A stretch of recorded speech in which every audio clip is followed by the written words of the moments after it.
Good evening to all. Good evening to those who have joined us in the region and in the diaspora.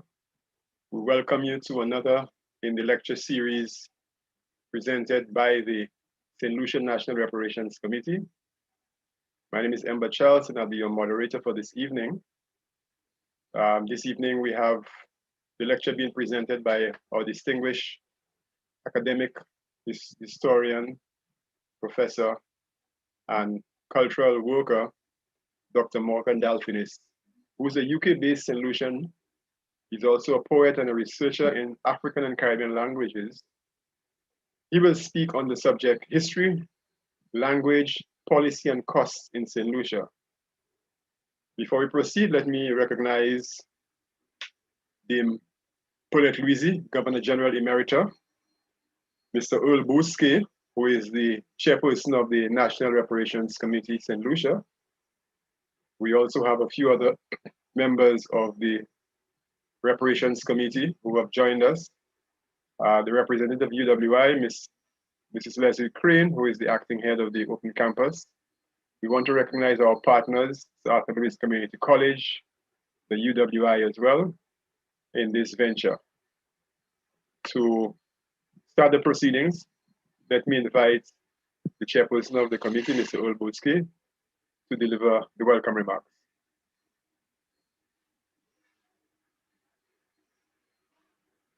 Thank you, Mr. Charles, and thank you, everybody, and bonsoir tout le monde. Good evening, everyone. Bonsoir, Dr. Dalfini, and thanks for joining us from London this late evening under mutual lockdown. Nous tout pouillons affaire COVID ça là. The St. Lucia National Reparations Committee is again pleased to join our allied stakeholders at the UWI Open Campus St. Lucia, the Sir Arthur Lewis Community College, the Nobel Laureates Festival Committee, the Archaeological and Historical Society, the Monsignor Patrick Anthony Folk Research Center, the Ionola Council for Advancement of Rastafari, and others, to continue our continuing journey into our history as a people and as a region. In previous lectures, we have presented topics aimed at informing St. Lucians at home and abroad, not only about reparations and what it means to us and the Caribbean, but also those aspects of our history that we didn't necessarily learn at school. In this case, our language and its rich history.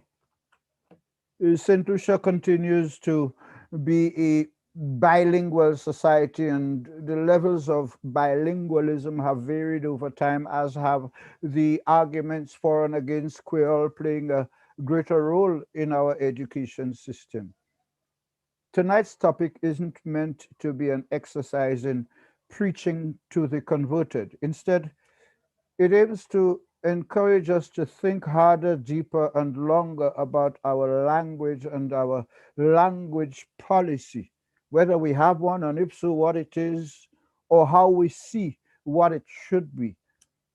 Just recently, the University of the West Indies and the Association of Caribbean States entered into an agreement to promote use and development of Caribbean languages. And it raised in my mind, at least, the issue of when and if Creole will ever become a language of teaching and learning at the University of the West Indies or in St. Lucia, for that matter.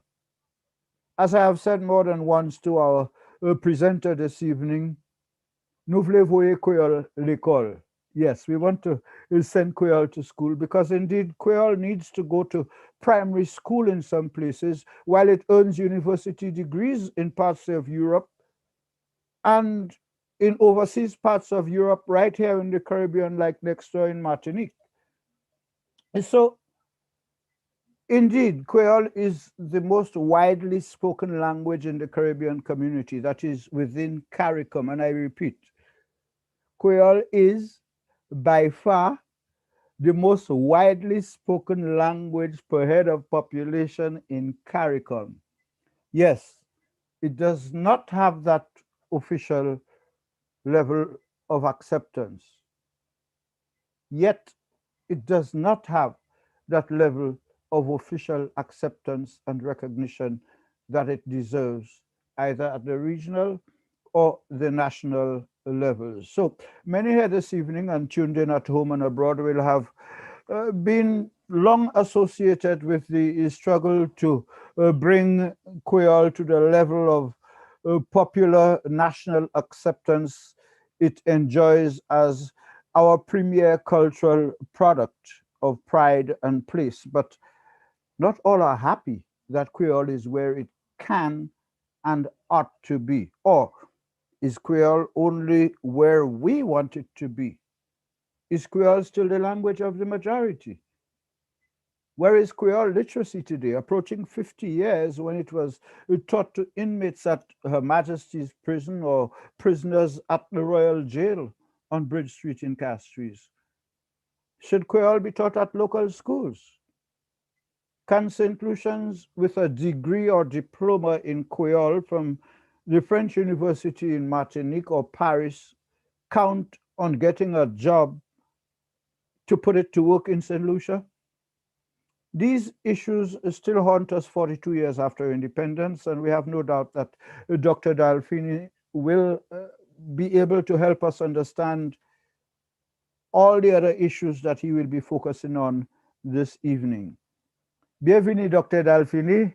Même si seulement voum voum virtuellement à sous ligne douce moderne là yo ka Zoom, and welcome to all of you tuned in tonight as well via Facebook and YouTube.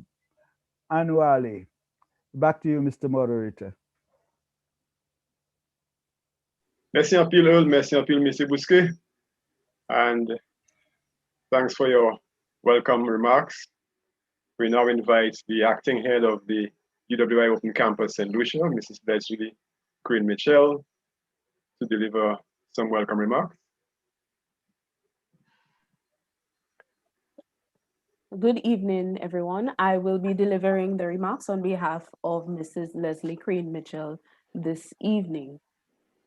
The UWI Open Campus St. Lucia is pleased to welcome Dr. Morgan Dolphini to join our growing list of distinguished lecturers in this ongoing series of National Reparations lectures. This is the sixth lecture we at the UWI Open Campus St. Lucia have co-hosted with the St. Lucia National Reparations Committee and the Sir Arthur Lewis Community College, the Nobel Laureates Festival Committee, Archaeological and Historical Society, and our other associated entities. We look forward to Dr. Dolphini's presentation, which sounds quite interesting in terms of aspects of a language policy for St. Lucia 42 years after its independence. As we know, as a bilingual society, we ought to be fluent in two languages, but the levels of fluency still differ greatly, and Dr. Dolphini's well-known passion for pride and place for St. Lucia's indigenous Creole language should prepare us for a journey through our language and or our languages like never before.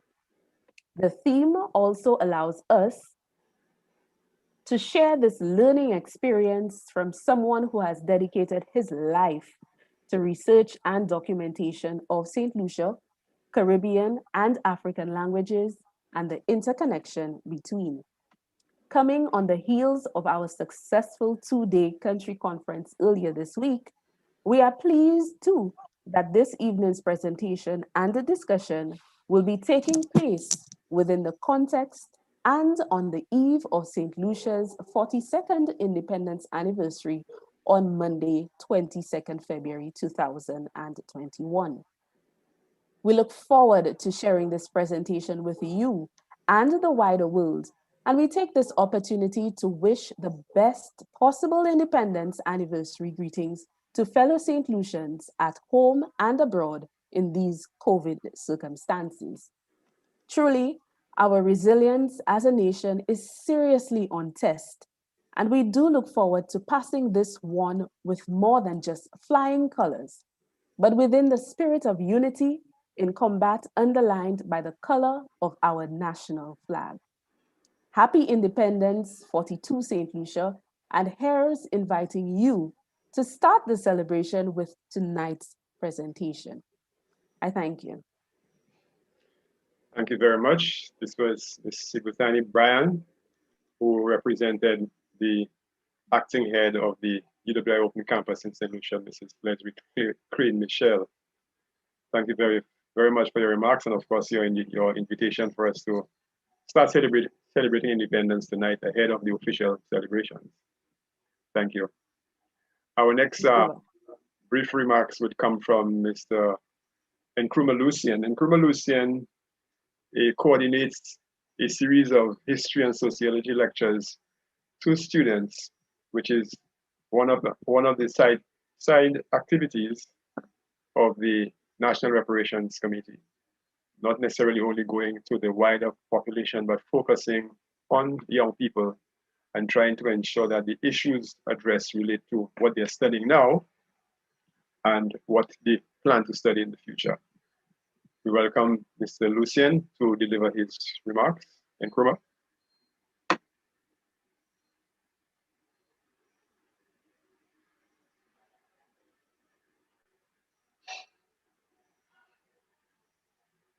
Nkrumah's mic is muted. Nkrumah, you're muted.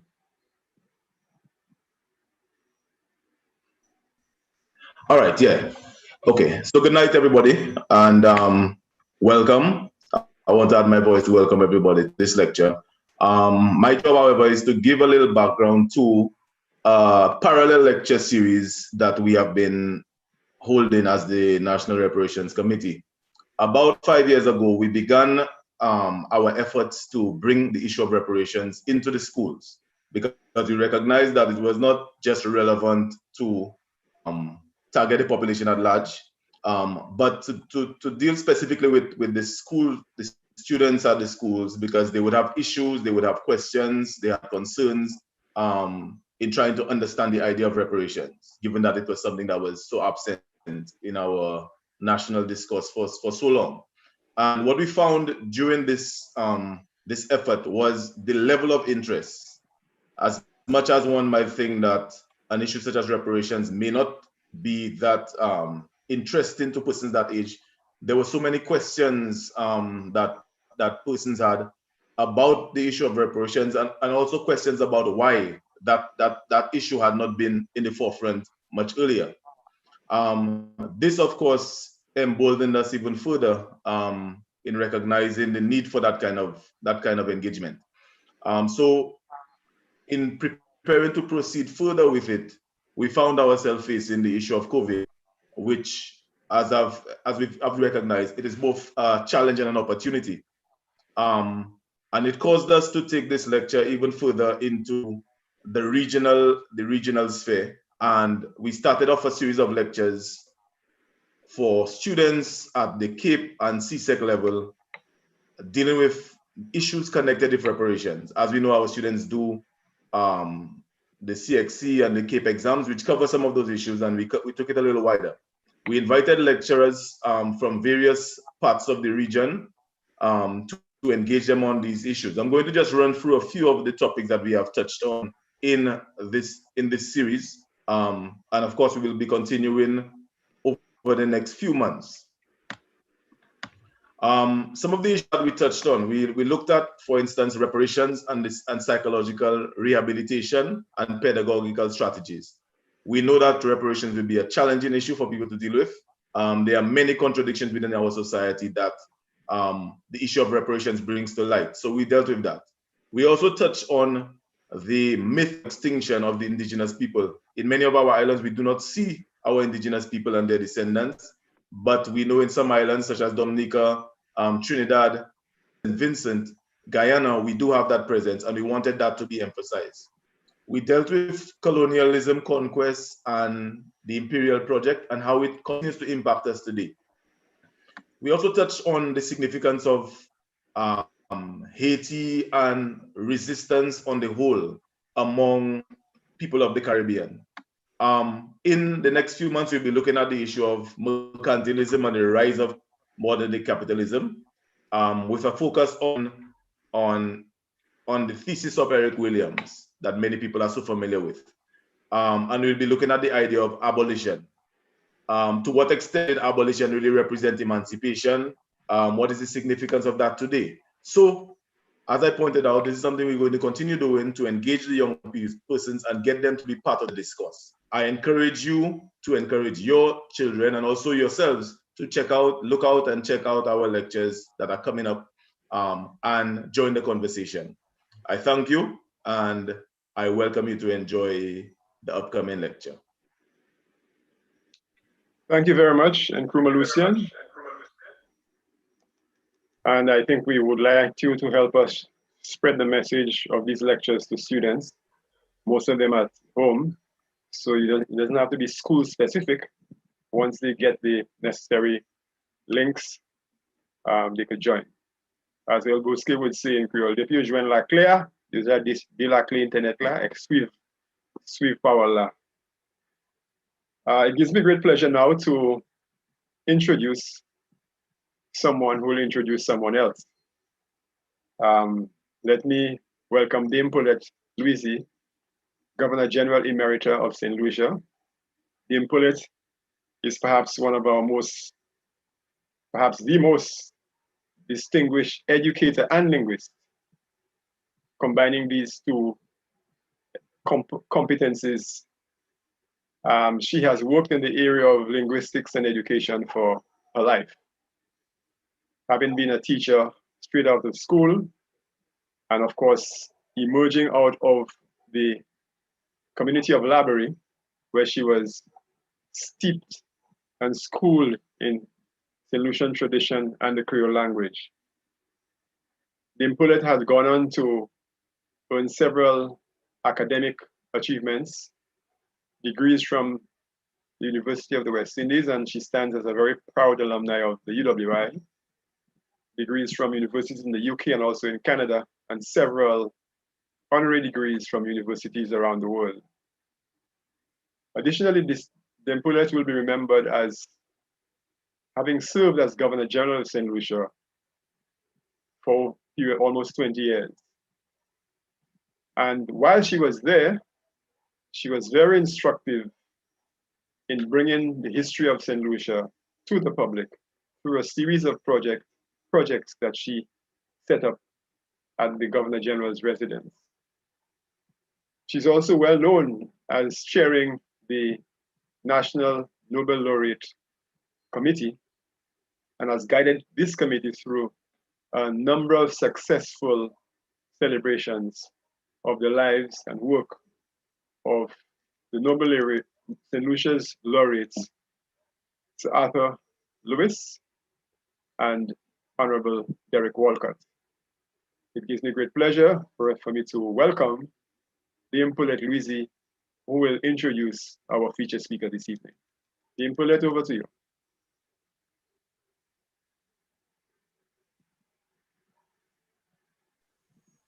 Thank you, Mr. Charles. For a while there, I'm sure people would have thought that I was going to be the presenter. But thank you for this glowing introduction.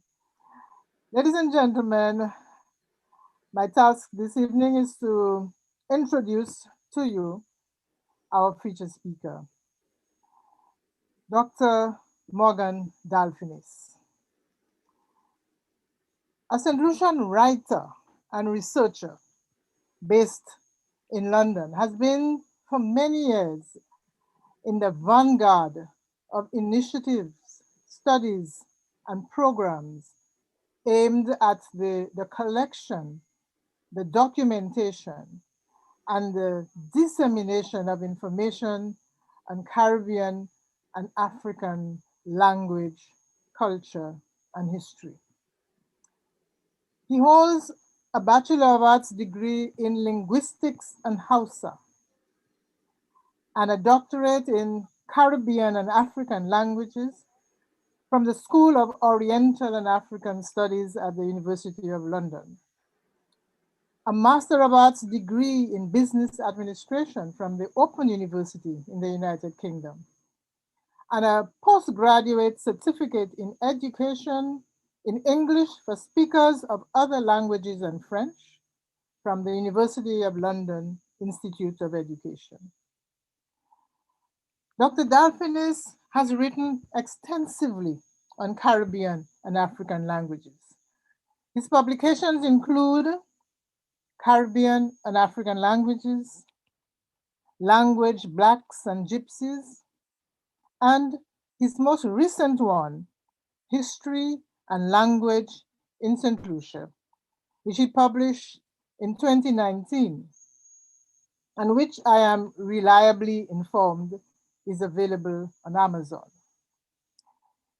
In the 1980s and early 1990s, he helped promote the work of Mo-Creole, the Mouvement Creole in St. Lucia, as a member of the Comité International des Études Créoles, the International Committee on Creole Studies, which was led by academics like Robert Chaudessin and others from the Université Aix-en-Provence in France. And he combined this work with the promotion of Creole in the UK through interviews and commentaries on British media houses, including the BBC Caribbean Service. Dr. Dolphinus is also a poet who writes and publishes in his native St. Lucian Creole, as well as in English and other languages. Some of his poems are Gwende pour Peter Moses, 1972. I am yet to find out who Peter Moses is, though.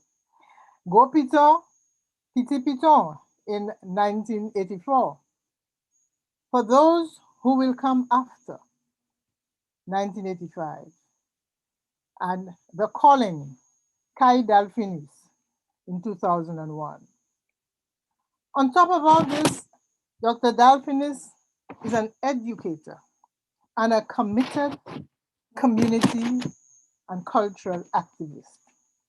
He was a founder member of two of the earliest Black supplementary schools in London, the Marcus Garvey and Kwame Nkrumah schools. He was a volunteer tutor of parents of the East London Black Women's Organization.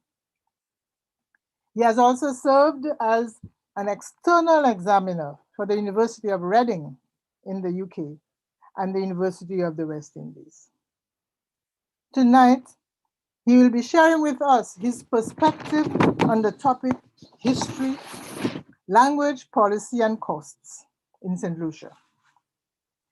As a son of the soil, a historian, an academic, a community activist, an educator, and a specialist in Caribbean and African languages and culture, he is well placed to add to our ongoing discussion on the Caribbean reparations movement narrative in this Black History Month, and in particular on the need for us to know our history and our past to better equip us to plot and plan our future. So, ladies and gentlemen, it gives me great pleasure indeed to present to you a St. Lucian of no mean repute, the distinguished Dr. Morgan Dolphinus.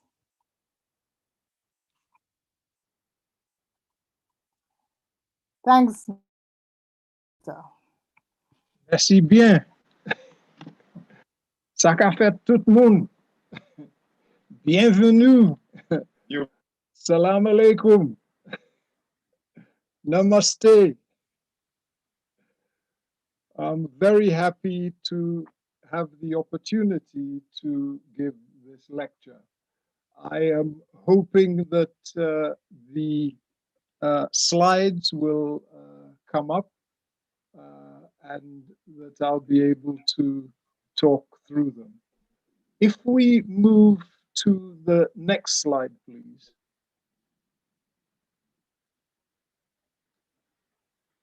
Yes.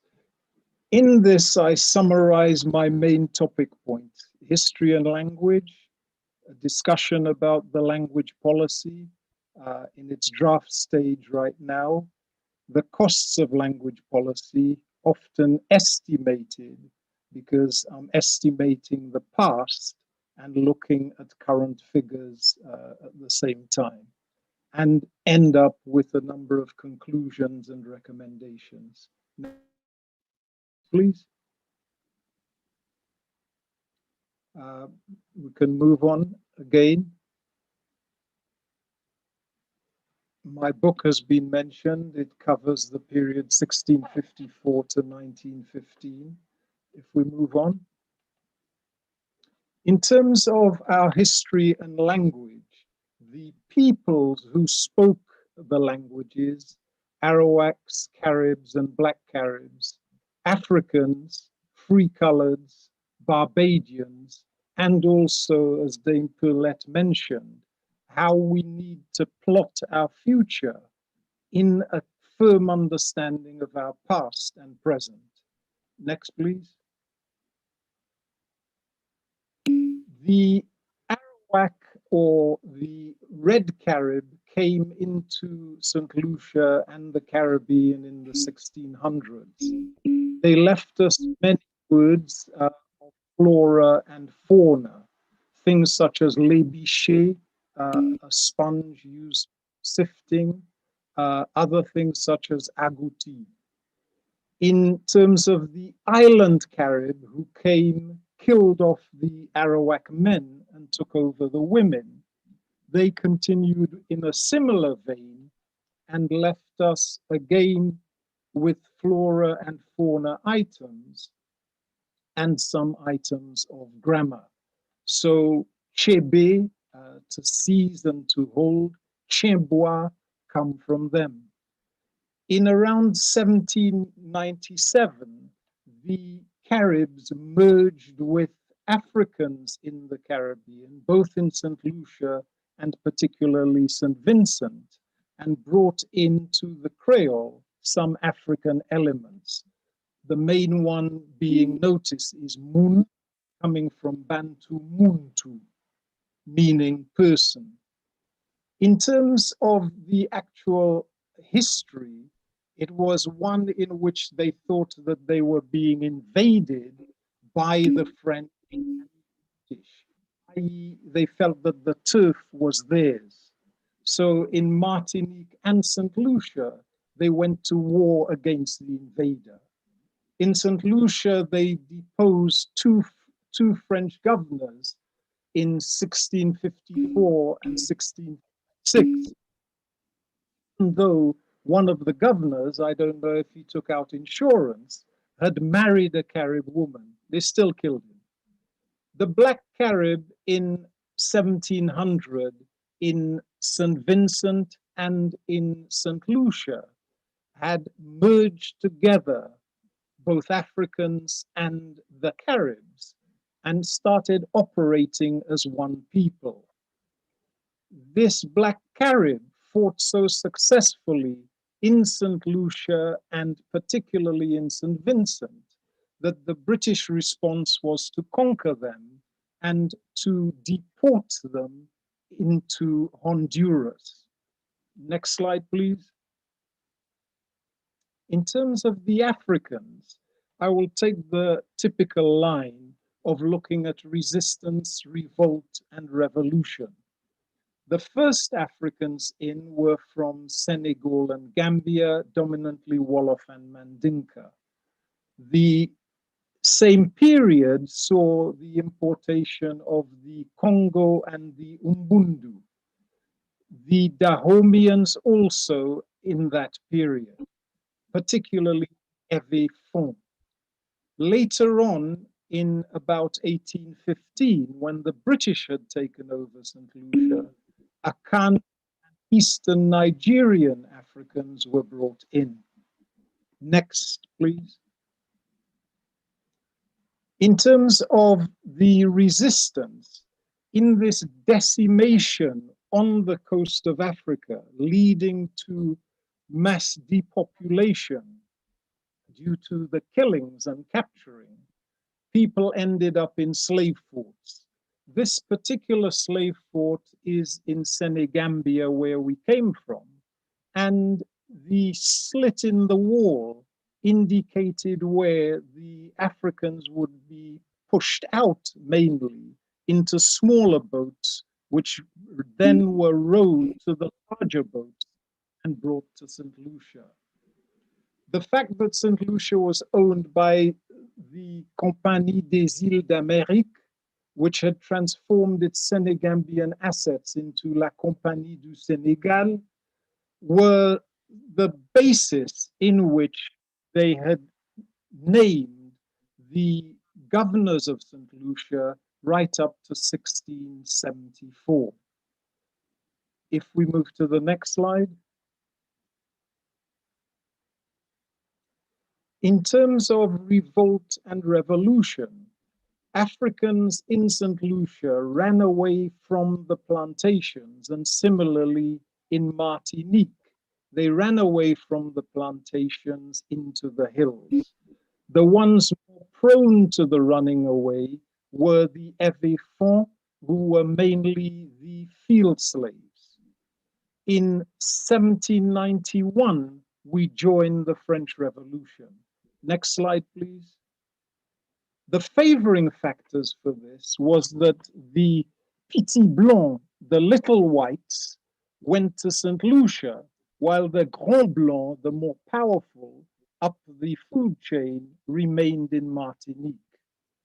The Maroons were already in the forests of St. Lucia, and when Napoleon enforced his Code Noir in Martinique, it prompted a number of the slaves there to run to St. Lucia. Next slide, please. Because as far as the Code Noir was concerned, if they had a drop of black blood, even though they had white blood, they were then to become slaves. So given those changes in circumstances, they ran to St. Lucia. Revolution was also favored by the troops, the French soldiers in St. Lucia, and the St. Lucian population itself. However, by 1796, 17,000 British troops invade from the Duke of York Regiment, and you know the popular song, perhaps here in Britain, where they talk about the grand old Duke of York. He had 10,000 men. He marched them up to the top of the hill, and he marched them down again. So up the hills of St. Lucia and down again. However, they were successful, and after defeating us in battle, many of the St. Lucians then went into the hills and continued the guerrilla warfare against the British attack. However, the British won and deported a number of the soldiers of the revolution to England on a boat called the London. However, sadly, many of them died on the coast of Devon due to a storm. At the same time, also, a number were brought to a fort called Porchester Castle in the south of England, where that group were treated more like prisoners of war. In Martinique, they continued in the same vein. After capture, they deported the fighters to Gorée, where they had taken many of them from, but they took the precaution of interrogating some of them in France before sending them back to Africa, back to Gore. Next, please. If you could highlight the YouTube video for me of Marisi Sen. They're right in the middle of the song.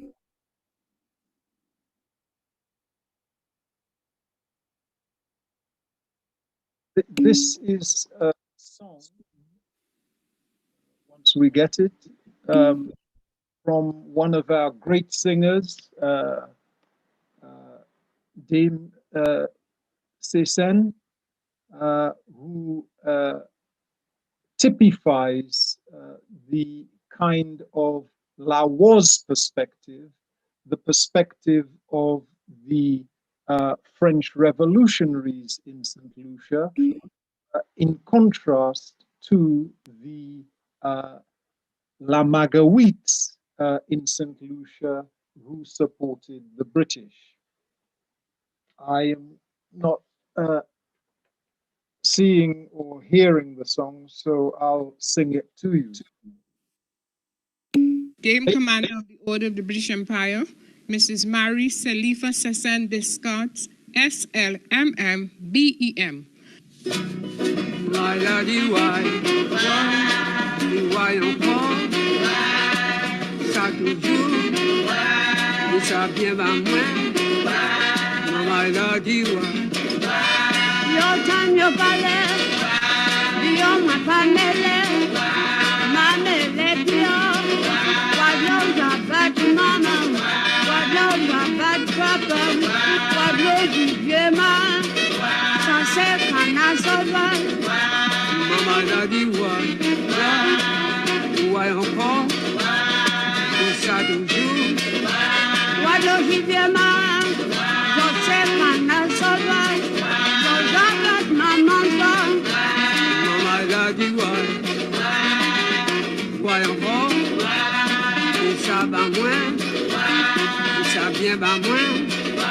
Laisse entendre ma bien, c'est pas moi au palais.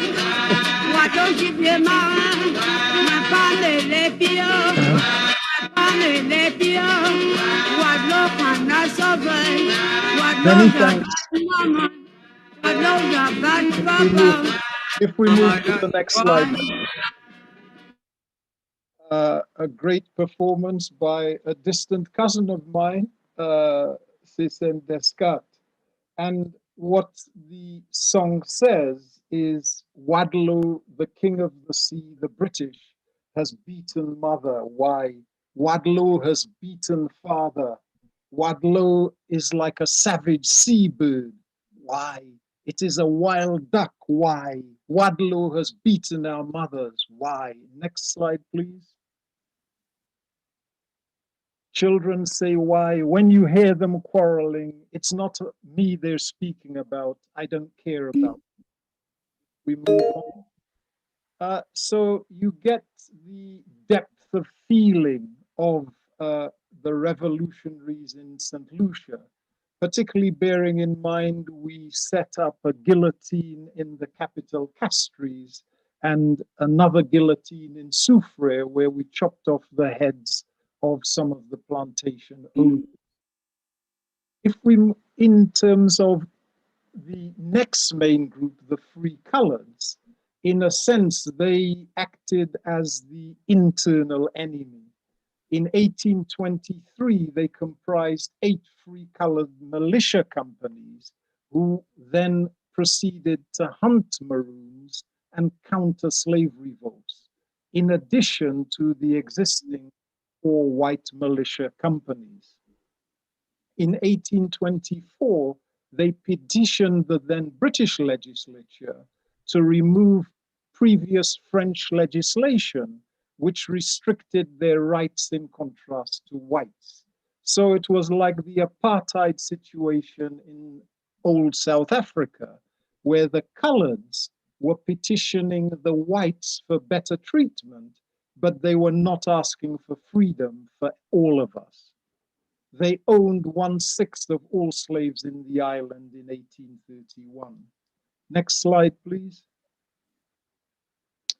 The next group in this, if you like, pacification of St. Lucia were the Barbadians within neo-colonial rule.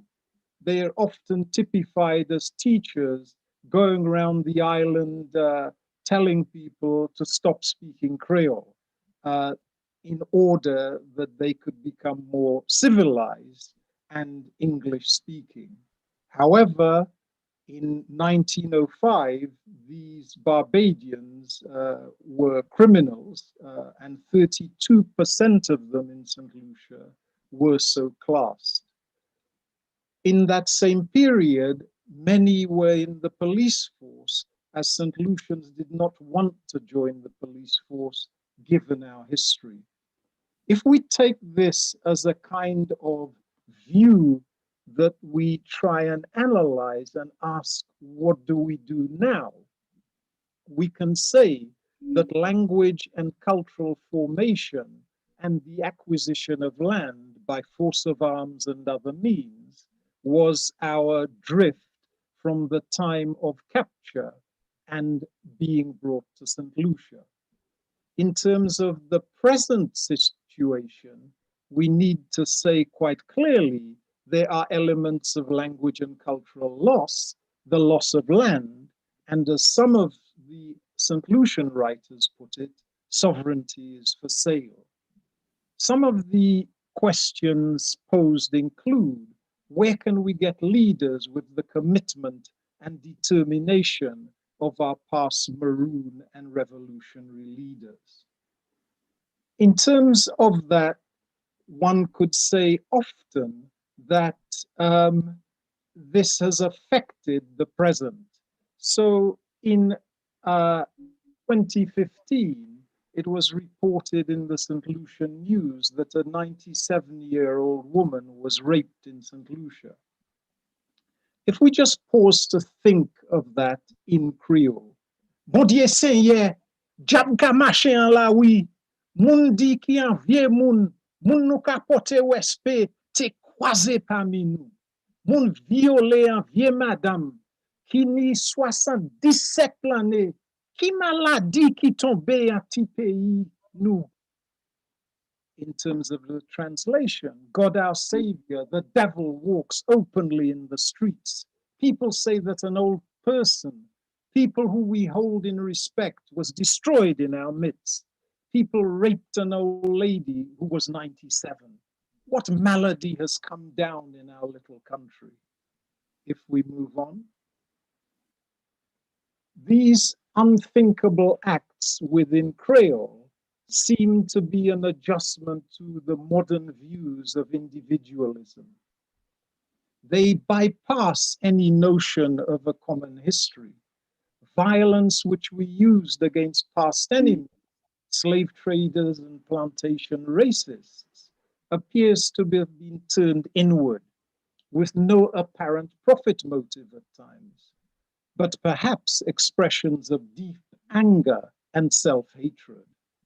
In such a situation that we're in, who needs external enemies? We grow our own. Next one. Going back to the language summary, you could say that the grammar was formed in the early days mainly of Wolof and Mandinka, with quite a number of other words coming in from the other languages. So in Mandinka, you would say bung o, hand the. In St. Lucia, you would say lamea. In Wolof, you would say sungut o, girl the. In St. Lucia, you would say tifi a. So all of the structure in terms of how nouns are formed comes from that area. In addition, you've got ka coming from Mandinka, used in the same way as our Creole. Mang, the first person negative, similarly coming from Mandinka, as well as ngai, the first person singular in St. Lucian Creole. There are words from other African and other languages. So we have Kikongo words such as molokoi, lazy person, coming from that language. And also within that language group, I got a whole list from the Folk Research Center, I think coming from Sarot, of Umbundu words, which come from the same area. Later on with the British, you then have other words coming from a Kan, such as twin, trouble, and other words. Moving now to the language policy itself. Next slide, please. In terms of my own experience of it, certainly in 1976, I was making presentations to move English authorities to see that Creole was a language and that Creole speakers needed specific guidance in learning English. In 1979, I was invited by the then Chandel Mol. I think his phrase was "Moi Chandel Mol like Mokai Swifeu," in which I was able to present a valid African cultural history for Creole. In that same period, I met colleagues at the Folk Research Center. Next slide, please. We've already talked about some of my other interests with people, Bunabi, Craig, and others in terms of validating Creole as a language. One important point for me was in 1984, pointing out that we in St. Lucia were pushing the language, were what I'd call super literates. We were literate in English, we were literate in French, and we were learning to be literate in Creole.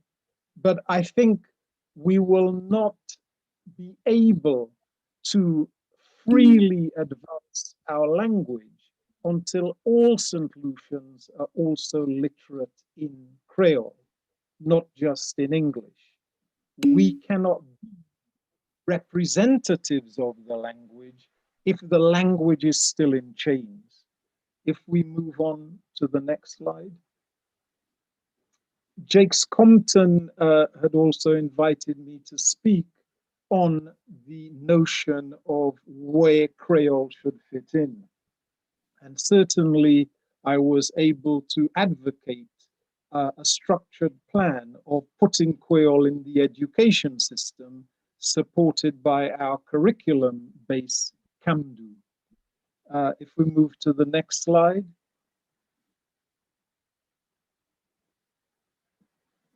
In terms of the other experiences, they were mainly in London at the St. Lucian High Commission, where with two prime ministers, one Dr. Stevenson King, I was able to promote my poems in Creole, and the perspective of Creole as a valid language for artistic expression seemed to be one everybody was happy with. There was then a platform shared with Dr. Kenny Anthony, then Prime Minister, and again I reiterated the need for a plan to put Creole in the education system supported by Camdu. Next slide, please. I think if I was to characterize the language policy's progress, initially in the 70s, it was accepted that educators could use Creole to access the curriculum for pupils who had less access to English. Within the same kind of period, there was literacy development, particularly aimed at adults through Creole. I've already talked about the super literates, and we know generally about the use of Creole in Parliament. However, for me, the language policy of moving it into education has suffered from benign neglect till this draft language policy in 2021. Next slide, please. Looking at the policy itself, I think it's got to be congratulated for its good statement of the language context. It talks about both Creole, English, as well as, if you like, a kind of English which uses Creole grammar and English words. However, I think it needs to emphasize Creole as a destination. It is, for me, a bit light on that kind of objective. It seems again to possibly be aiming at Creole as a transition. Literacy in Creole at the level of literacy of primary children, I think, is what needs to be aimed at. I've spoken elsewhere about the fundamental need for a St. Lucian group to be monitoring and reviewing its language policy.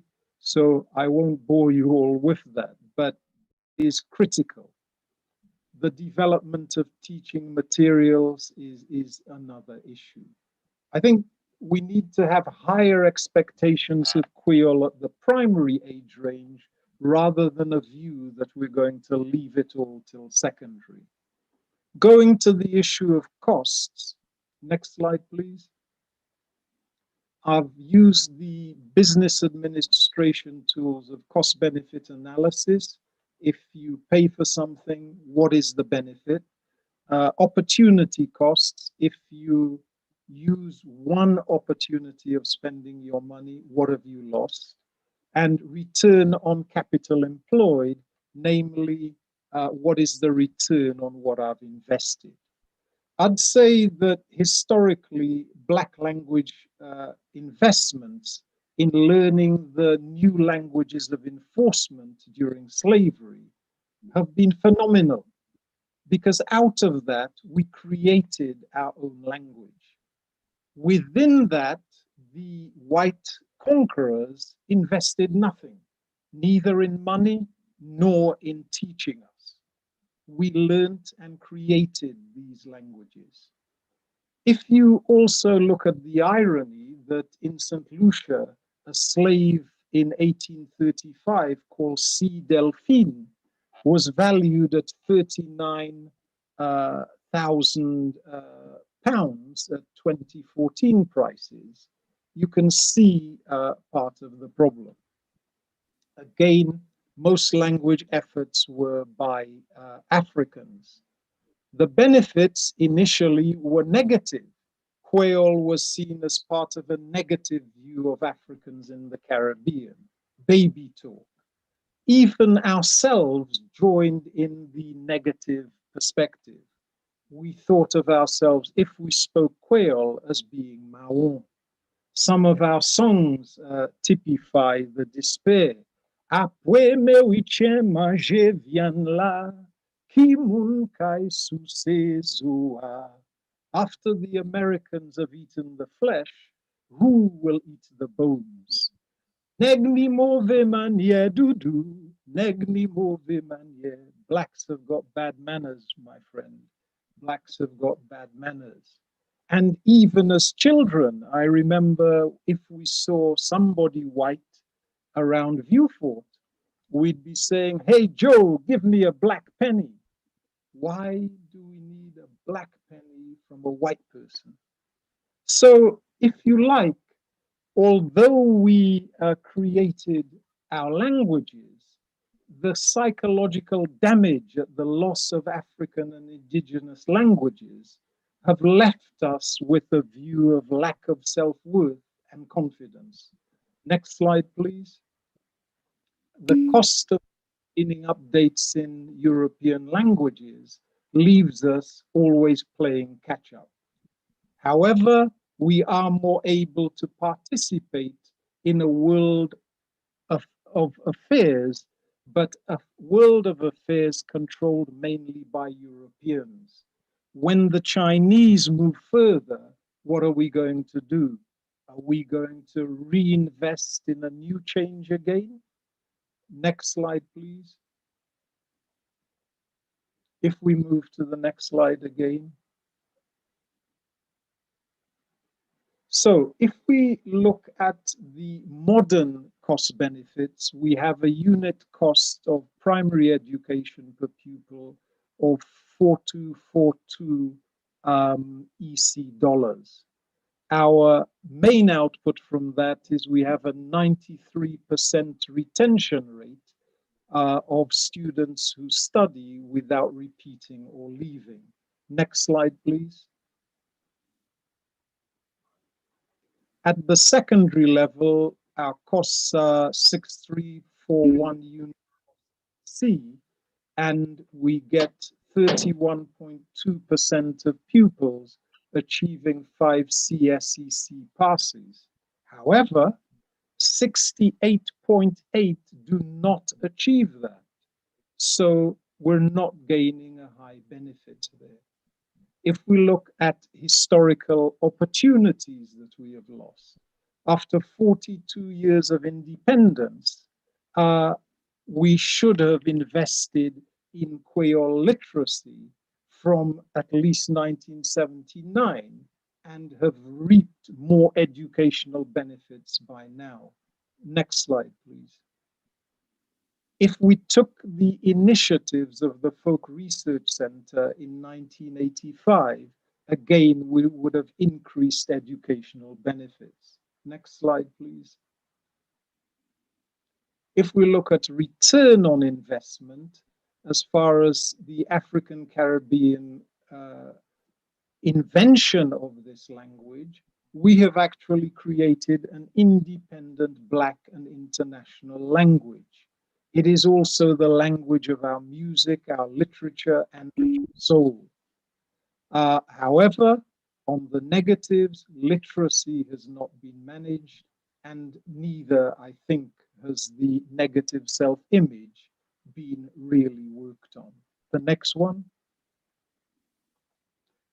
As far as English is concerned, while literacy in English has increased, the effective learning of standard English has not. Again, it is often of an English with a Creole grammar. Next, please.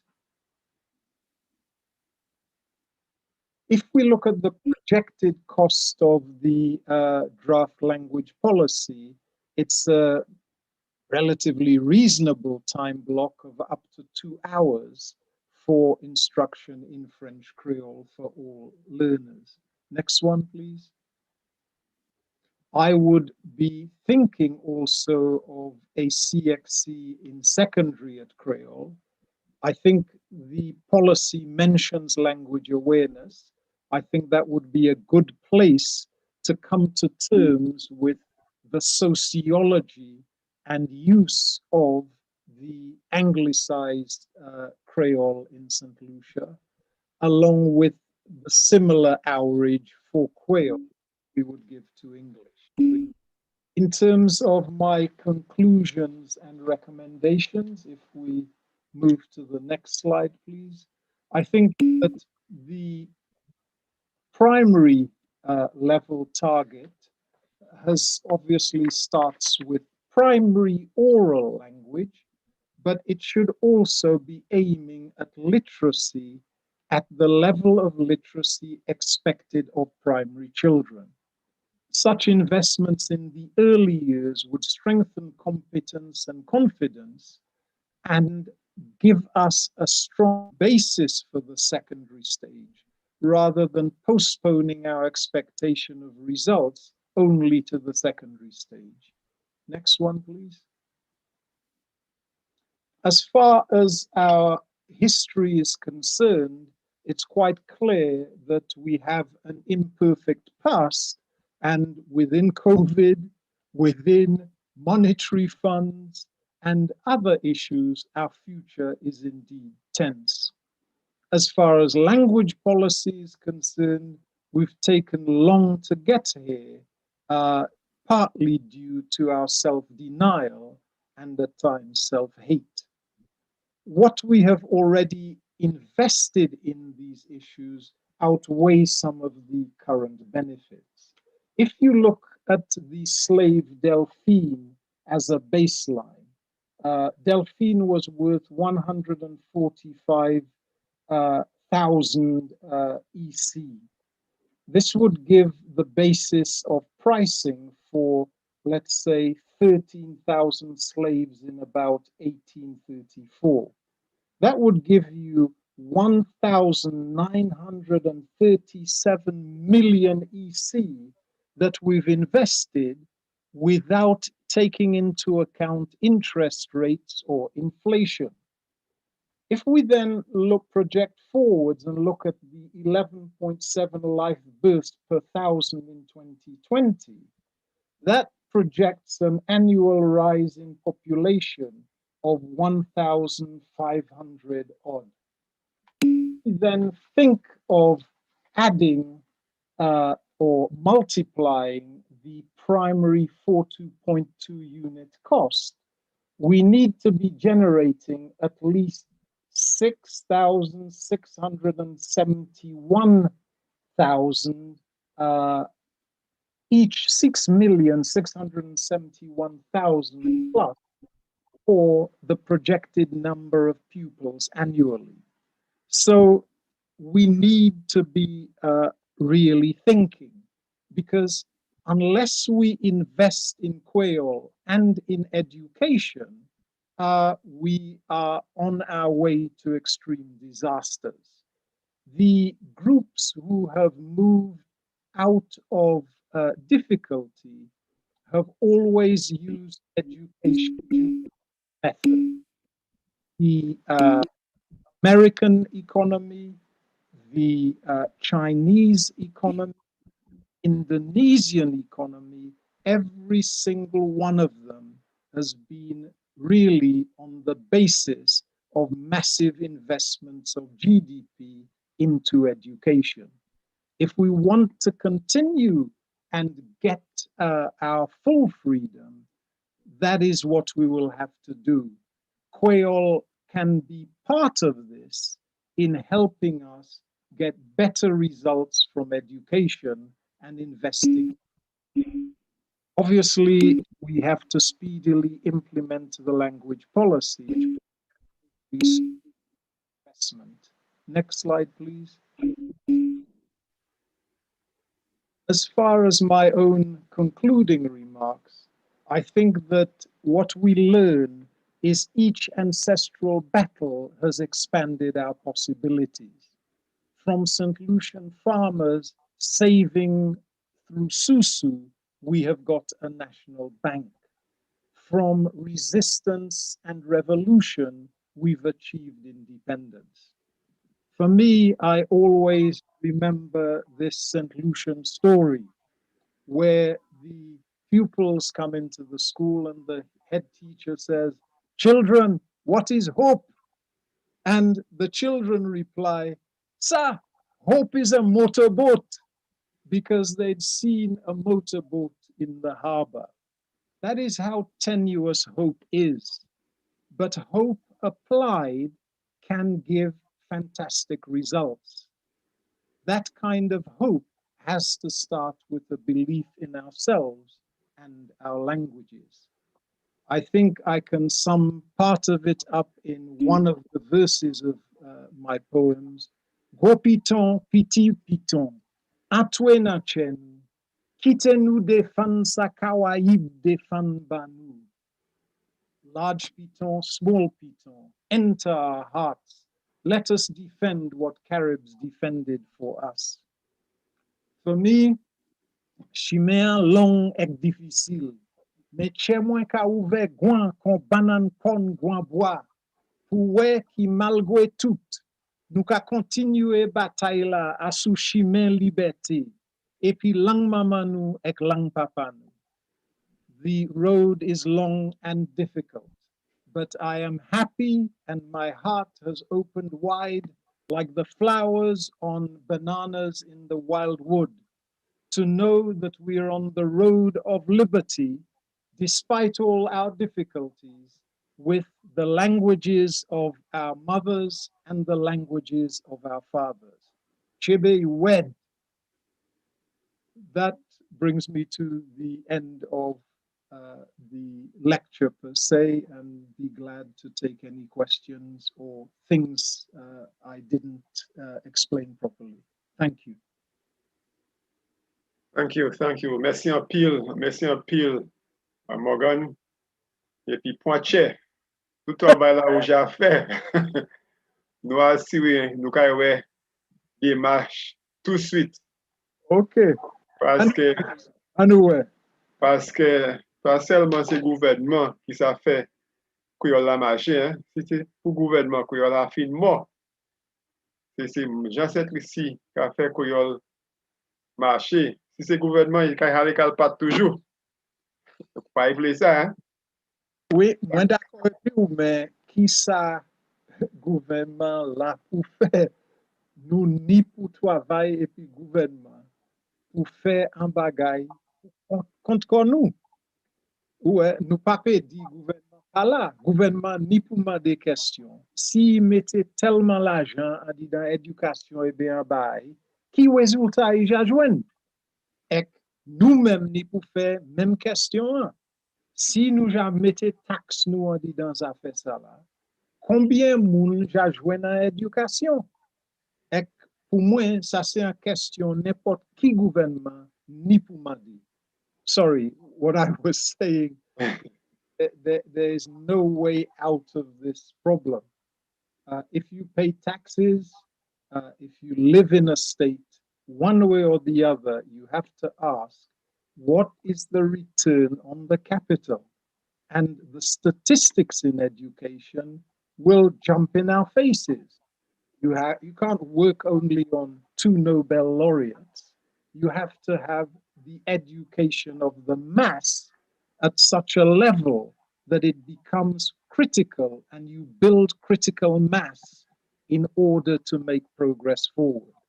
Otherwise, the whole world is looking and laughing. It is saying they've invested this amount of resource. What is the outcome in that resource? Okay. And at times, I mean, I did one piece of research in one Caribbean country, and it was terrifying. I mean, I asked for the inspection reports, and they gave them to me. And on it, it said, visited the so-and-so school at 6:45 on the 3rd of December, full stop.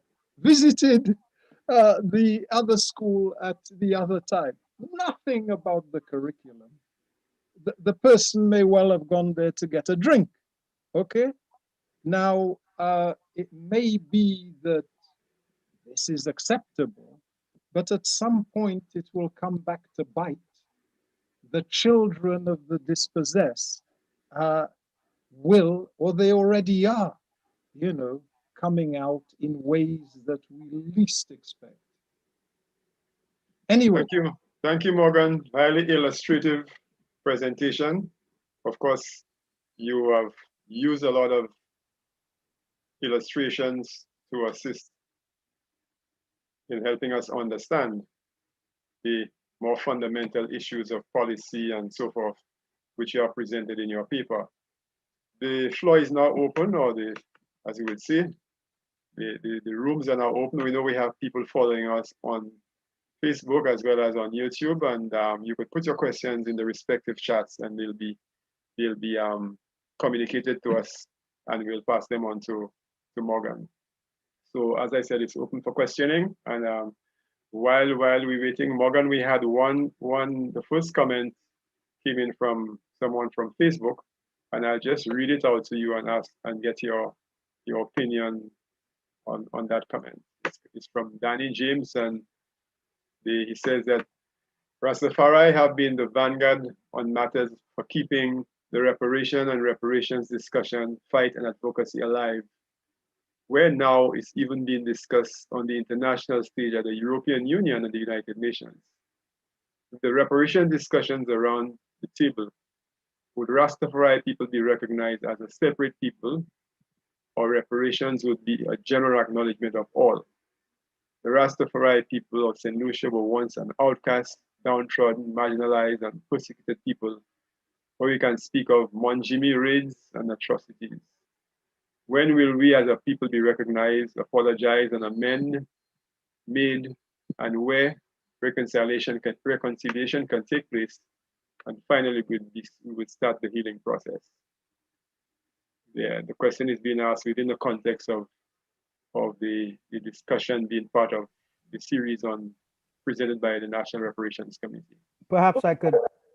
Early, what you will take it? Yeah, yes, I could come in here to point out that the reparations being sought from the United Kingdom and the rest of the European countries that engaged in slavery and native genocide in the Caribbean is reparations for all of the descendants of slavery and the survivors and descendants of the victims of native genocide. And therefore, the issue of treating Rastafari as a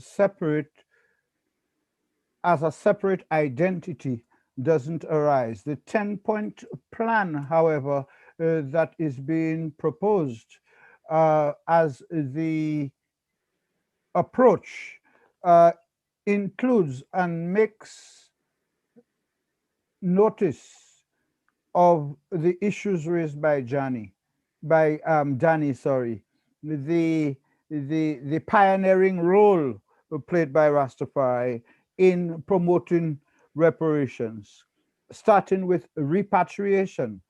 After Marcus Garvey, between Garvey and Rastafari, it was repatriation, and then came reparations.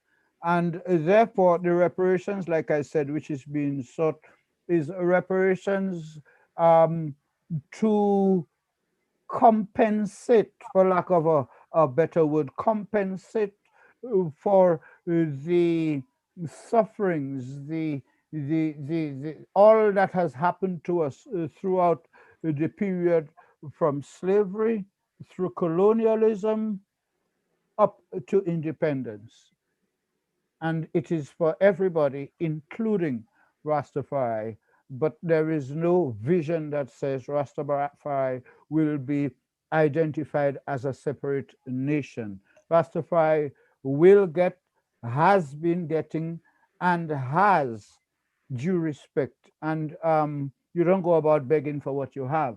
Rastafari has earned its respect over the decades, and it is as a consequence of recognition of that pioneering role that the number 2 out of the 10 objectives addresses the issue and acknowledges the role and contribution of Rastafari as a pioneering entity in putting reparations on the table.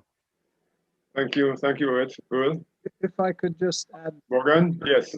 In there, because on the language front, the Rastafari have obviously contributed to languages in St. Lucia because of their stylistics and their belief.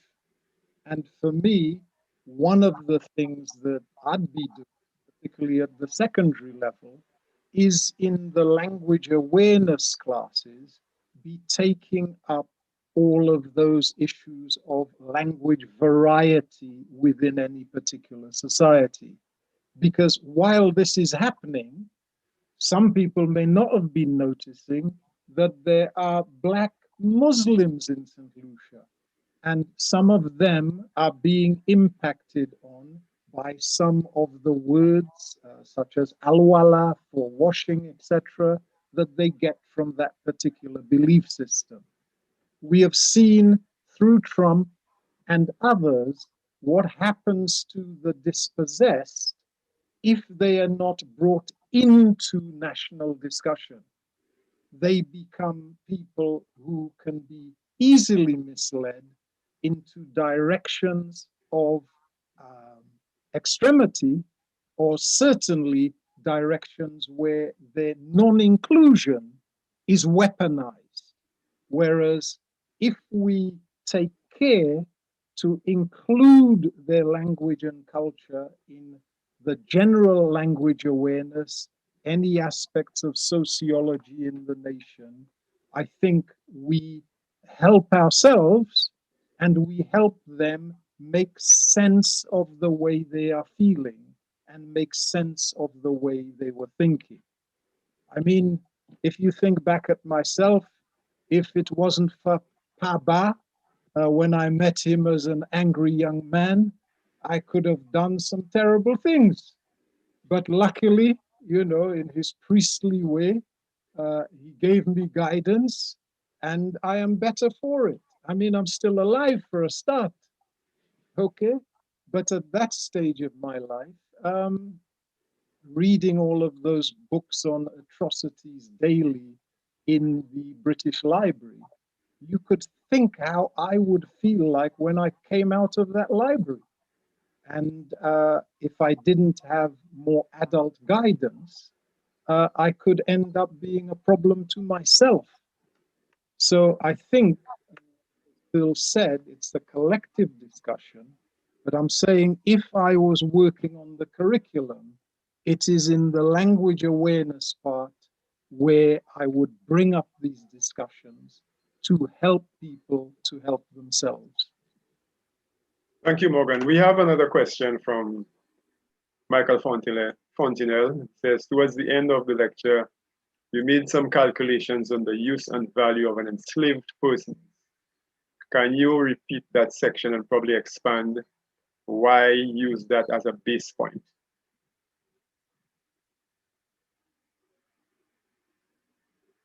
You got it, Morgan? Yeah, I have it.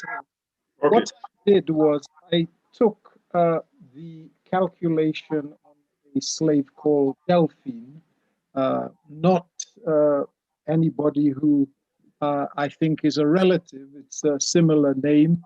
Although once I told my mom about the slave-owning family and the guy, the descendant of the slave owner was just down the road on the beach in Castries. My mom wanted to go down there and beat him and get her cut. But leaving my mom's tendencies, God rest her soul. The slave was worth, let's say, in EC terms, 145,979.80 EC.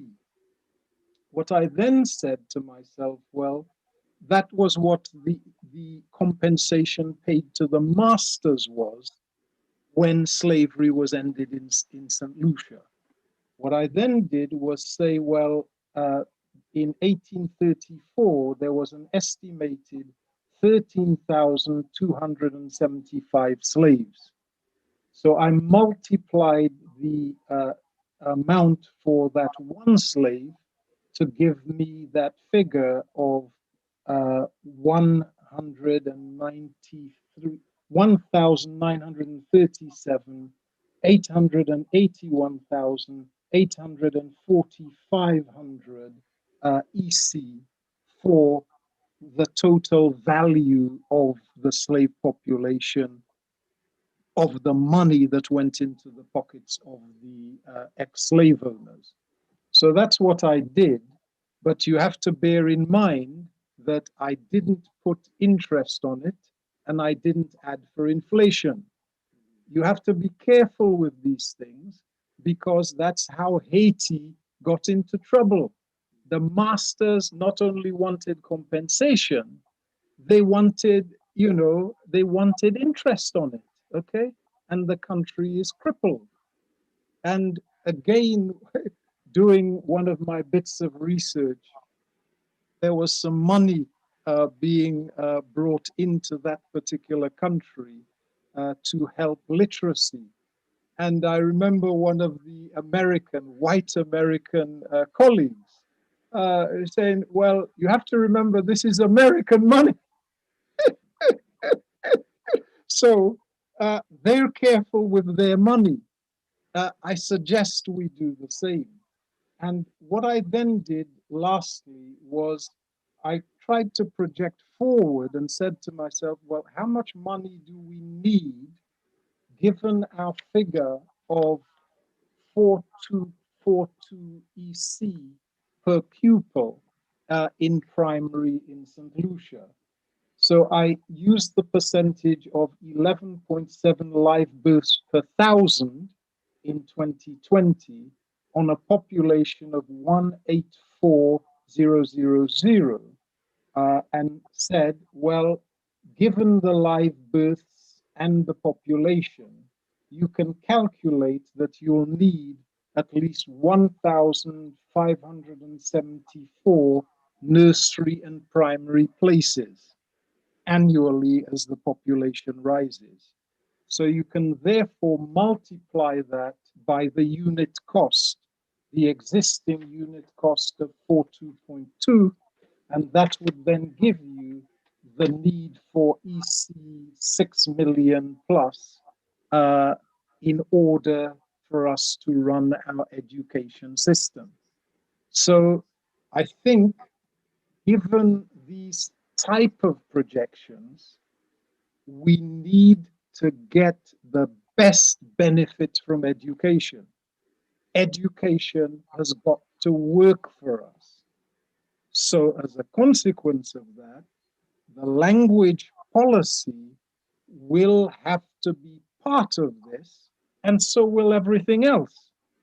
The same kind of scrutiny I'm talking about on language has got to be applied to the learning of maths, learning of science subjects. And indeed, creating the vocabulary in Creole to support that is essential, because particularly in the new world of science and technology, we've got a folk research center. We may be needing to think about a science and manufacturing center to support the new kind of thinking that it will take for us to exist on this planet. So, sorry, I strayed. I gave you the figures, but I guess I was carried away by the context.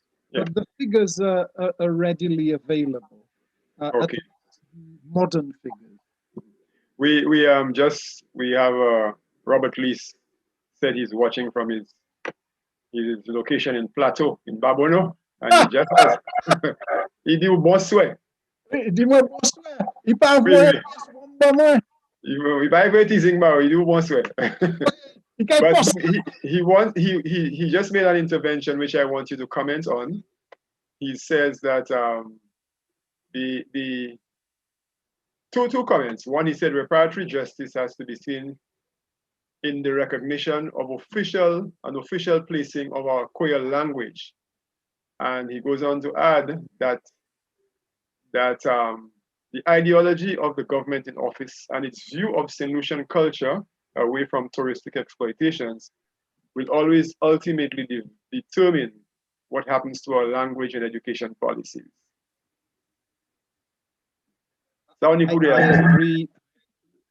I agree with him on both counts. But at the same time, whatever the government is, it has to account for the spending and the outcome of spending. It may decide, whatever the government is, that it's not interested, it's only interested for while it's in office. But as the issue gradually builds up in terms of the population, we will all be forced to reckon with it. I also think, particularly on the language and education issue, the can-do response by trying to get various people's point of view in order to build that into development is a wise one. But somewhere along the line, I think there needs to be an active monitoring group to look at language and possibly education implementation to make a similar running commentary. Government may decide it doesn't want to listen, but it has to face those consequences. I mean, perhaps, you know, I spent at least 8 years as an inspector of schools, and you had to write things and give those facts to people, and they may not have liked them, okay? In fact, I remember once in inspecting one university, and we were going to give some bad news. The chief inspector of that of us as a group at that stage, she said, "Well, make sure your bags are packed, etc. We'll deliver the report, and then we're going." Okay, the people may well be upset, but they have to be confronted with the facts. Later on, if whoever it is has reported adequately, then when later on they say, not me, c'est pas moi garçon, ouais, c'est un l'autre monde qui fait, diable fait ça, we can say, well, look, this is the money, these were the resources, what was your outcome? Okay? And I think that kind of accountability is the direction we have to go, because I don't see money rushing into the Caribbean. If COVID has taught us one thing, that's one thing only: agriculture, okay, in order that you're not depending on somebody else's boat to feed you. And the second thing it should have taught us, what about other technologies and other things we need to be involved in? Computers, and also things such as solar energy. We cannot depend on these other things which, under stress, we know are bound to fail. Okay, so I think whoever the government is, and if you remember in what I've said, I was talking about whatever I was talking with Kenny Anthony, with Stevenson King, Jakes Compton, Chandel Moll, etc. All in their own way have said, okay, yeah, I'm slightly interested. But for me, it's not a question of which party is in power, because I would detect, or if you analyze what I say clearly, benign neglect has happened under series of governments, irrespective of their color and irrespective of the promises that they made.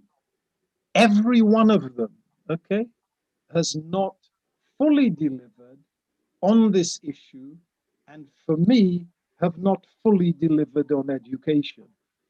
I mean, one terrible thing when I did the research for UNESCO, I think there was one guy who was in charge of education in St. Lucia, and what he said is, oh, St. Lucians do not respect authority. The education system must be structured to teach St. Lucians to respect authority.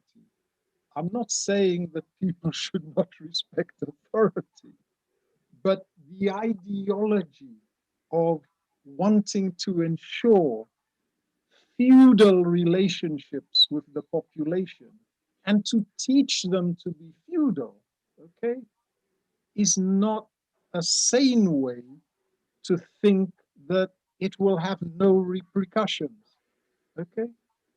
But again, I wax too lyrical. Mwen espere misi akay ba mwen gog mwen la mwen vini babouno.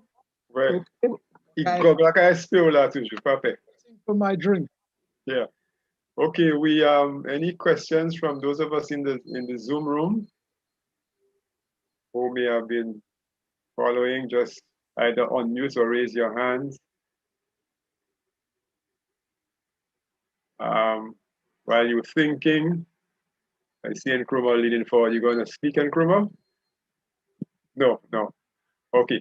But But Morgan, let me ask you, there's a parallel discussion which has suffered from benign neglect as well on the teaching of history in schools. What role you think that aligning that teaching of history with the teaching of Creole would do to strengthen the case of both of these subject areas or both of these values in our society? I think that's essential. I mean, for me, if I was teaching a primary class, I could imagine teaching them some Creole songs and then asking them either to dress up as maroons or even plantation owners, and then ask them to say, well, what kind of speech would you be giving? I think history, language, culture are all there. And I don't think it's, again, waiting for secondary. You teach the whole child. You teach in the early years. And that kind of rich curriculum will give you something to work with later on.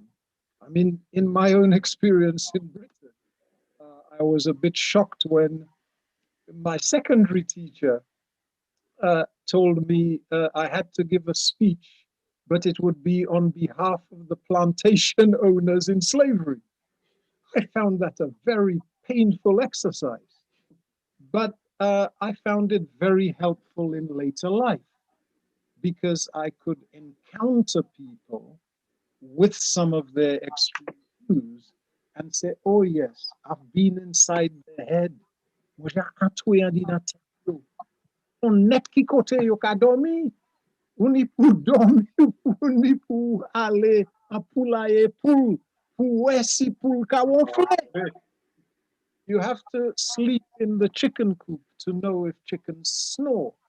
So I think it's imperative to work these things together. And ultimately, human knowledge is not separate. I mean, we put them as separate in order to facilitate a curriculum. But again, in my experience, it doesn't end. I mean, I got my doctorate. I thought, hey, this is all over, man. No more books. And then I found so many years later, I had to sign up for an MBA. Because although I had senior jobs, chief executive, chief inspector, I seem to like chief. And I had those jobs. All of a sudden, people started writing saying, well, there are some people who have these jobs as senior managers, but they have no management qualification. Okay. So quick as a flash, I went and made sure I had my management qualification. It was very helpful. I couldn't have made those analyses of costs in terms of St. Lucian Creole without that discipline. So in terms of putting history, it would strengthen it. I think in the case of history, St. Lucia in particular, from my perspective, suffers.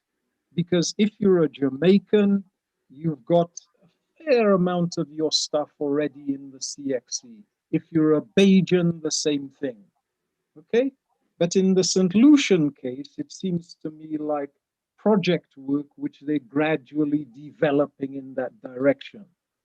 What may be the problem in St. Lucian history is people are afraid that the Black people won. The other histories are ones in which there was resistance, etc. But to be able to say, well, at the end of the day, they came and we beat them, okay? That is a mindset that may terrify the others in the Caribbean and may terrify the outside world. A group of people who have that level of belief. I mean, you got to remember, long before us, I mean, one of the first cases of gas warfare was by the Caribs in St. Lucia. They gas bombed some of the European invaders. that has a particular kind of mindset. Some of the people from Senegambia in St. Lucia were people from the royal castes of the Wolof who had been deposed by the bodyguard caste. So again, you've got a particular mindset there. In terms of the Igbo peoples in St. Lucia, you know, they are groups of people high in the notion of their own personal self-governance. So that's why you have, let's say in London, you've got about 6 St. Lucian societies.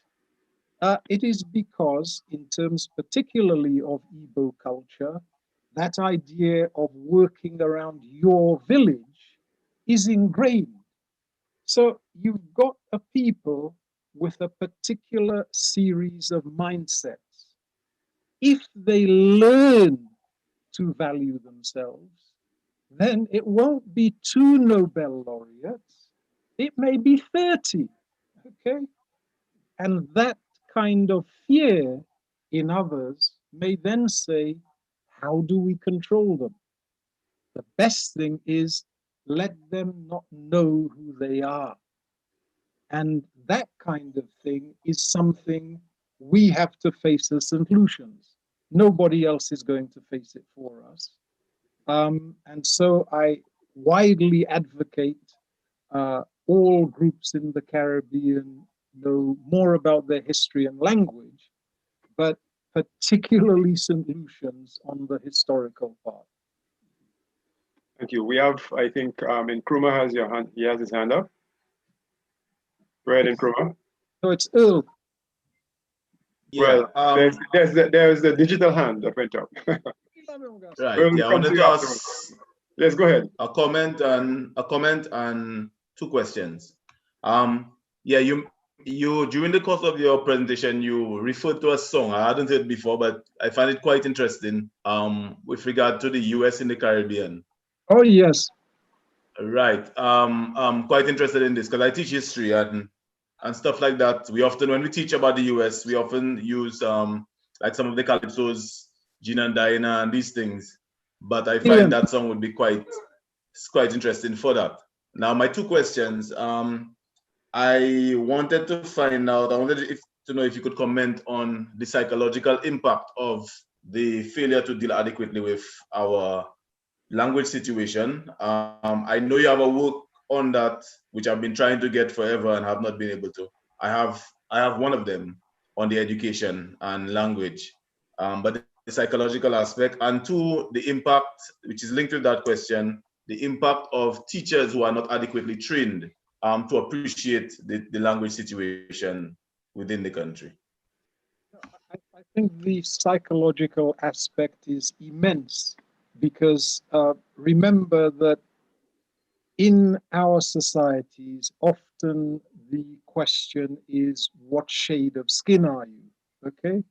And the paler your skin, the more likely you will be valued and the more likely you'll become prime minister. So the kind of notion of where do I get value is challenged from your body, your hair, and logically your language.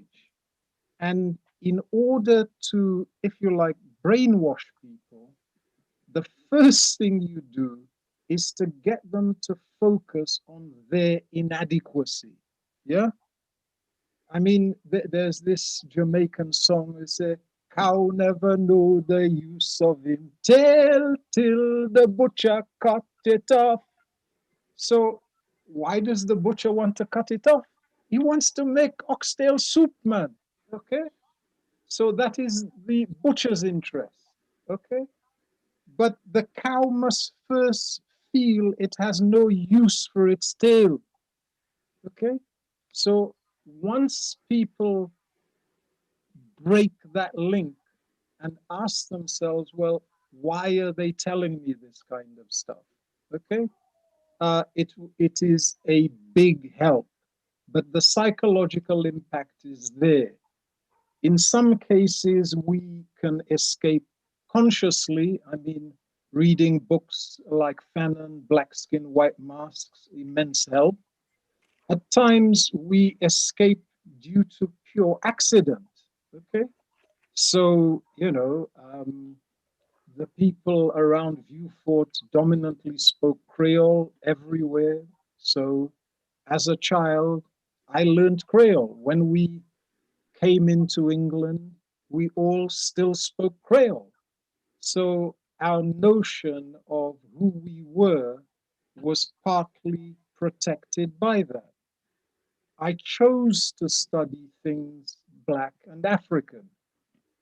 That then freed me from some other kinds of conditioning. Okay? At times, it has nothing to do with me. One grandfather, I think they arrested him in Germany and put him in prisoner of war camp. So that guy has a different kind of story to tell me about white people. Okay? The other guy was what you'd say, café chimbois. So, you know, I always laugh at the song, you know, Peter Maujean was my grandfather. So, because my grandfather's name was Peter Maujean. So, I think accidentally you can break out of some of these things without a shot being fired, depending on your luck. Yeah. You know, at other times you learn it through struggle and you learn it through books. But the critical perspective is, how do we teach pupils to learn and to use their minds, right? And hence what I was talking about in terms of using the language awareness lessons as an area whereby you can talk about which language, where is it being spoken, how did it get there, and why.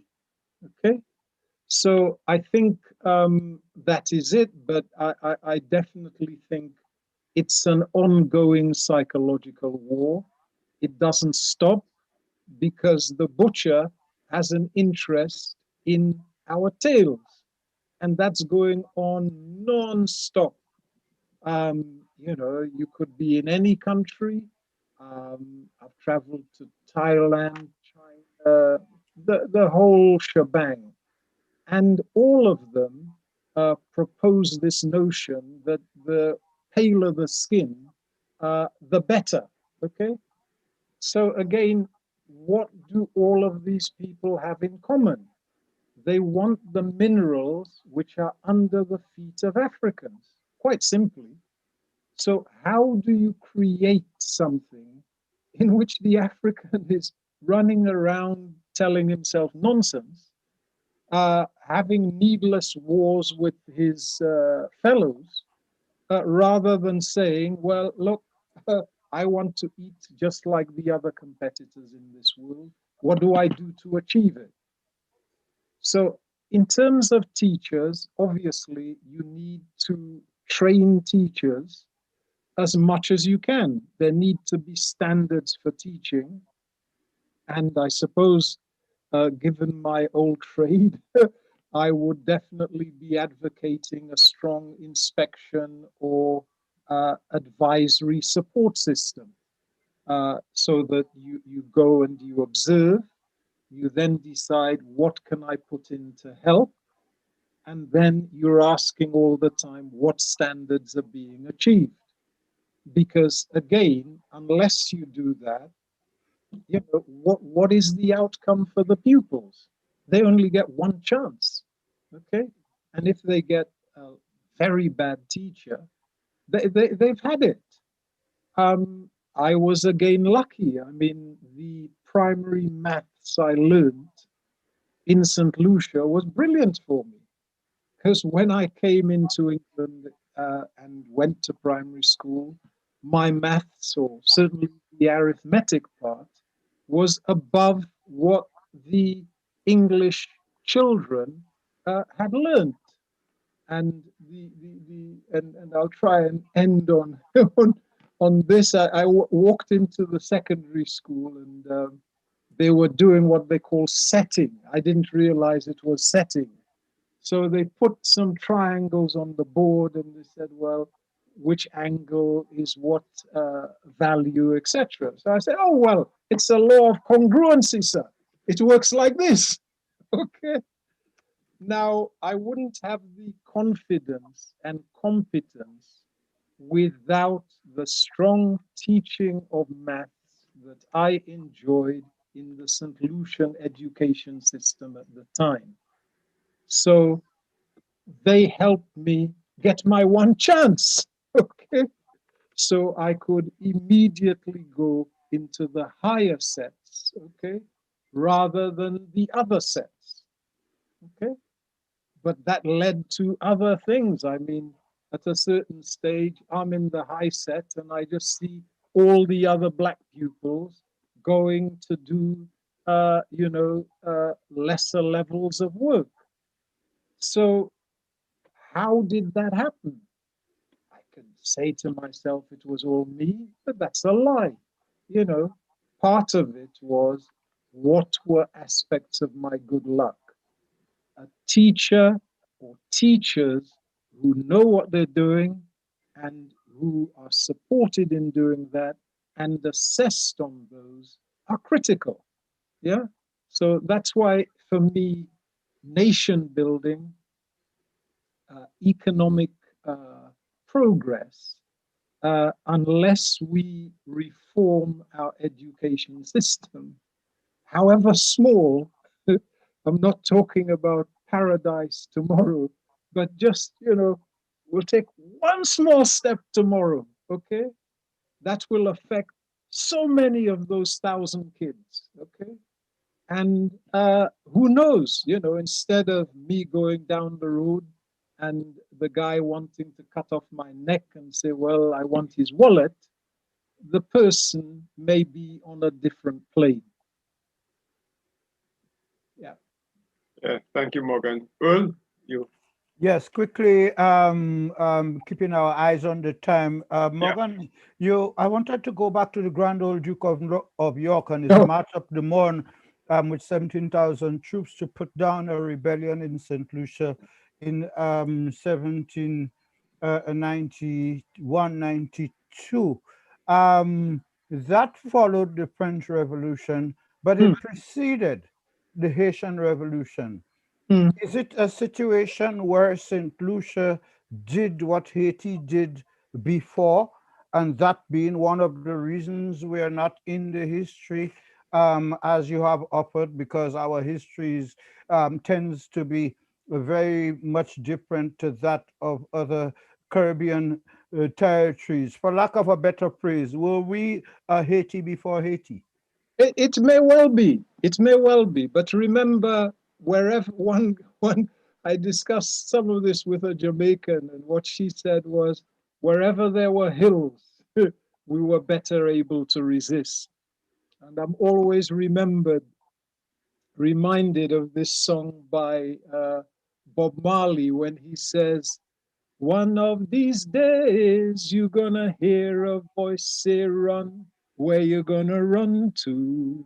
You're gonna run to the rock for rescue. There will be no rock. So in Barbados, as you know, the place is flat, okay?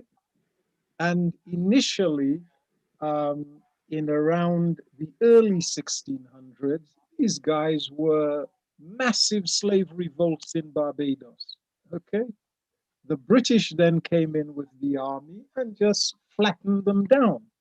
So the only way out for them has been a psychology of assimilation and hidden resistance. Okay? I'm not judging it. I'm just saying this is what happened to them. This is what the result was. We were lucky there were hills and the other opportunities I talked about.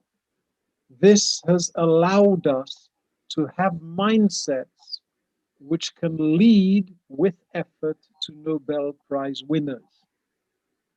You do not want to encourage that type of competition. You have to tell the man next to you, nah, man, you can't run, Is me gonna win this race, you know? And you know, your foot flat, okay? So that is the game. I agree with you, but my suspicion as to the motives is the way that I see it. But you know, on the other side, perhaps having been in the struggle of being a migrant and other struggles,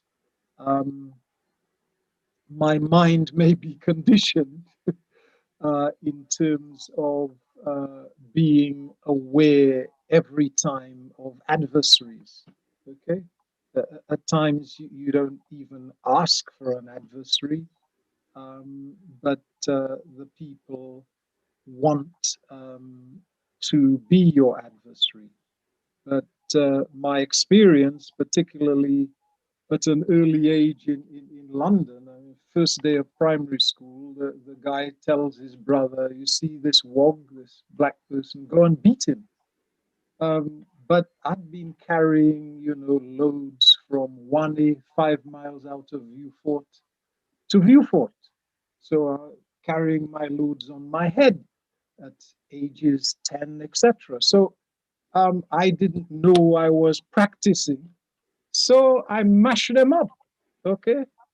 I didn't train for that event. Okay. But circumstances had created those possibilities for me. Okay. Circumstances have created possibilities for us. What we must do is harness it creatively. Otherwise, all we're going to do is more kind of youth stabbings, not only in St. Lucia, etc., but in London, particularly amongst young blacks. Whereas if you think through the most disciplined thing you could think of on the universe, is that not the drum and its repeated incessant beat? Will people find this power in themselves, or will they all the time be going up the wrong road and also having an extreme self-destructive element? Garçon, Bon parole, bon parole. zo ka fè mwen gaje. Non, eh bien, il a presque en Angleterre. Hein? So, Oh. Morgan, what we'll do, we're about wrapping up now. Okay. I'll give you a couple of minutes. Just any final comments from you? Depends. If you let me read one poem. Yes, that will work. That will shut me up. Yeah. Okay, merci à vous. It's one of my poems which kind of summarizes the feeling. It's called Inspiration. It starts off in English and moves to Creole. The heavens ache, all the songs that might have been. Lightning blue with thunder's cry, blue to touch, blue plunder of the earth.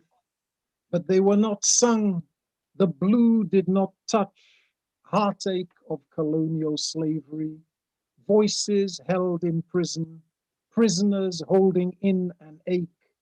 The cry is all around and you cannot escape.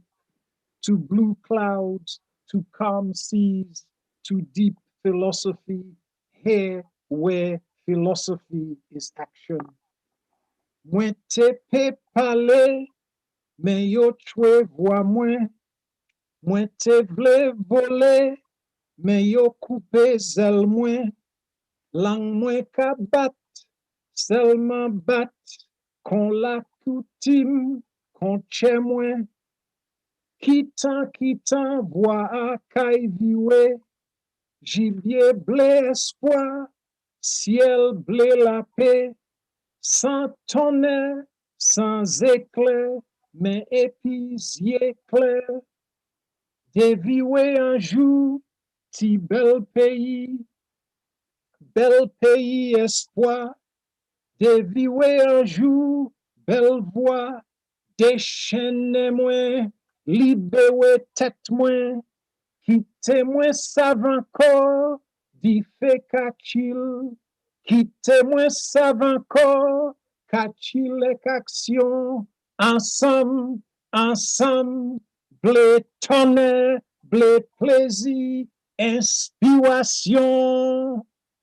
So that is my hope for all of us. And Merci. Merci Robert Lee ti ka koute, Robert Lee se Oh, poésie Robert ti ka koute, il kay parler pour plus tard. dear one. Merci. I will now invite Earl to give a vote of thanks to wrap up our proceedings. Certainly.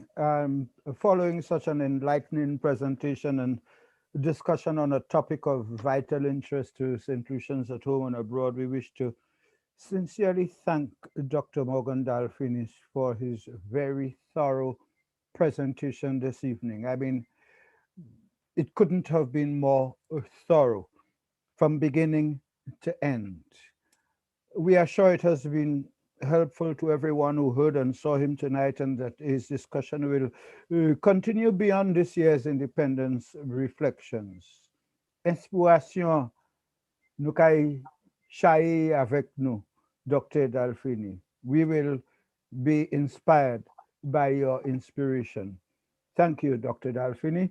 We also want to thank everyone else who made tonight's possible. As per usual, the technical team at the UE Open Campus Marketing Department, Cherise, David, Patrick, Richard, without whom we would not have seen or heard Mr.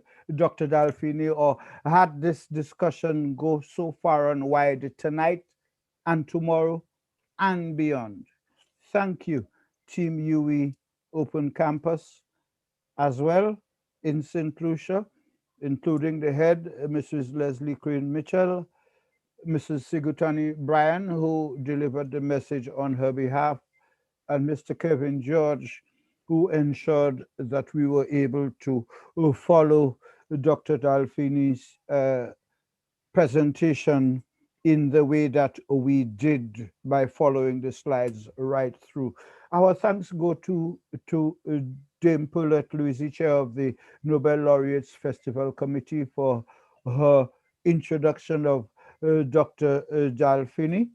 We thank the representatives of the entities that delivered messages, the UE Open Campus St. Lucia, the Nobel Laureates Festival Committee, the Folk Research Center's presence through our chairperson, and Mr. Nkrumah Lucian, lecturer and a member of the leadership of the NRC from its foundation in 2013. We give special thanks to our moderator, Mr. Embert Charles, chair of the Monsignor Patrick Anthony Folk Research Center, which is an entity that Dr. Dolphini has been associated with for decades.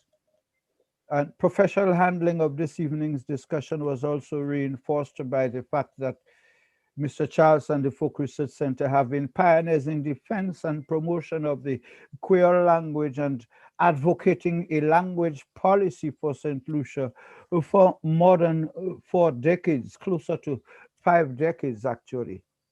And finally, most of all, we want to thank all of you who contributed to this session by your presence, having taken time off to spend the last 2 hours, hopefully better understanding issues that might have clouded our minds until now. Thank you, viewers. Thank you, listeners. Thank you, callers. Thank you, questioners, and everyone, wherever you are, who's been with us tonight. And join us again for our 5th virtual schools history lecture 1 week from today. That is on Thursday the 23rd, or sorry, Thursday the 25th of February from 10 a.m. to 12 noon, when the topic will be in observance of Caribbean independence movements and Black History Month. In fact, we spoke about knowing our history today, February 18th in 1970.